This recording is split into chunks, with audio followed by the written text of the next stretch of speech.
Ada juga Bi yang pernah nanya sama Umi gini, tapi saya harus nemenin sampai kapan Umi? Saya harus sabar sampai kapan? Ini kayaknya udah bertahun-tahun suami saya nggak berubah juga gitu. Coba bayangkan, udah 5 tahun saya diginiin, terus sampai kapan saya harus bersabar? Di titik mana kemudian saya harus mengambil keputusan gitu? Apakah tetap bersama? Apakah harus berpisah? Apakah kalau berpisah itu berarti saya maksiat? Saya orang jahat gitu ya? Kalau misalnya saya tetap bersama, tapi kondisinya kayak gini terus, saya kayaknya juga nggak tahan nih. Kalau kayak gitu gimana tuh Bi? Nah, disinilah letaknya sabar, ya, sabar terhadap pasangan. Ingat, ya, suami kita bukan malaikat, istri kita juga bukan bidadari, kita manusia. Saya banyak kekurangannya, banyak banget, ya, banyak banget yang saya sadar atau tidak sadar. Begitu juga istri saya, ada kekurangannya. Terus bagaimana? Sabar. Ya, tidak ada jalan lain. Makanya Allah katakan, innallaha ma'as-sabirin. Coba pertanyaan saya, siapa yang berani sama Allah? Allah bersama orang sabar. Dulu istri saya, ya, jangan antum ngelihat sekarang sudah berhijab syar'i, sudah banyak ngisi kajian di mana-mana.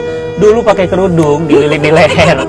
Ya enggak? Mahasiswa IPB loh. Ini saung Pak Ewo ini dekat IPB. Main deh ke IPB saung Pak Ewo. Itu dekat IPB, saya ingat banget ketemu. Saya masih pakai celana jeans. Masih pakai celana jeans, nggak pakai jilbab. Dan kalau dikasih tahu, dibilang ribet, alasannya susah tuh kan. Tapi gimana? Saya sabar. Nah, saya nih misalnya marah, maklum ya. Kadang-kadang saya di luar misalnya kesel atau apa, dibawa pulang ke rumah. Istri saya tuh disabar. Kenapa? Itu kekurangan saya. Nah, jadi kekurangan sama-sama harus saling sabar. Sabar itu kan ada 3. Sabar dalam ketaatan, ya kan? Sabar dalam ketaatan maksudnya apa?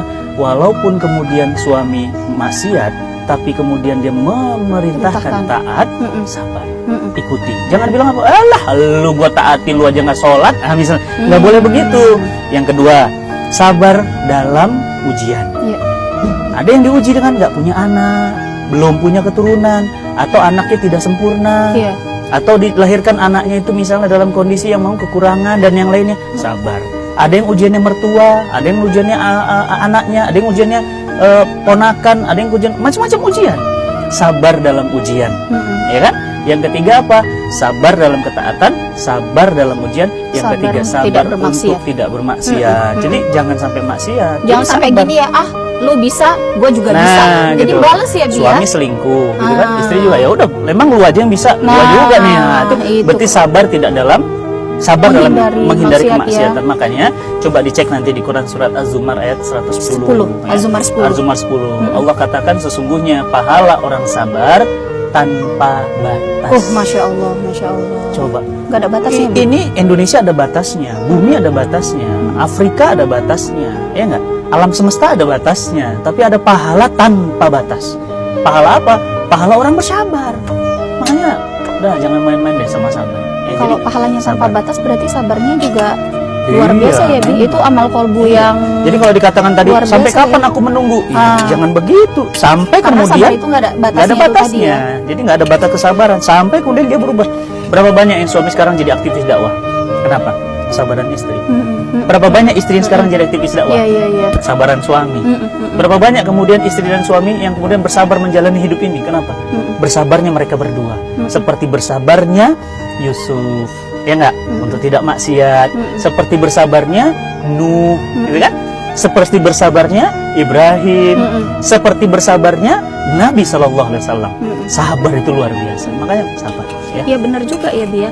Kayak kita kan punya, nggak usah jauh-jauh ya Bi ya, saudara kita sendiri ya, uak kita ya, sekian puluh tahun berumah tangga, nggak dikaruniai anak kan gitu ya Bi ya. Ibarat kata mah kalau mau cari siapa-siapa yang salah gitu ya, kamu yang salah, kamu yang nggak bisa ngasih aku anak gitu ya.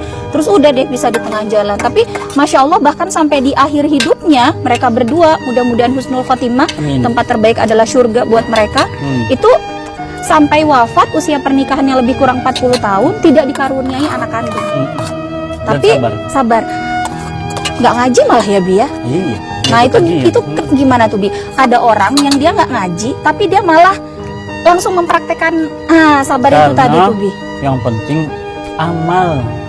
Karena banyak orang punya ilmu, ikut taklim tapi nggak diamalin. Ada orang amal tapi nggak ikut taklim. Mana yang bagus? Ikut taklim dan beramal. Kabura maqtan indallahi an taqulu ma la taf'alun. Alangkah besarnya murka Allah kepada orang yang ngomong tapi nggak dijalani. Saya Alhamdulillah. ngomong sama sahabat semua kan, istri itu harus berhijab. Alhamdulillah istri saya berhijab. Anak tuh harus soleh. Alhamdulillah anak saya soleh, rajin sholat. Alhamdulillah bisa baca Quran, hafal Quran. Sama orang tua tuh harus baik. Alhamdulillah saya bersikap baik sama orang tua. Sama istri itu harus jangan pelit. Nah, pelit. Pulang dari sini saya terakhir jajan. Ya Allah, tambahlah uang belanja bulan. Amin.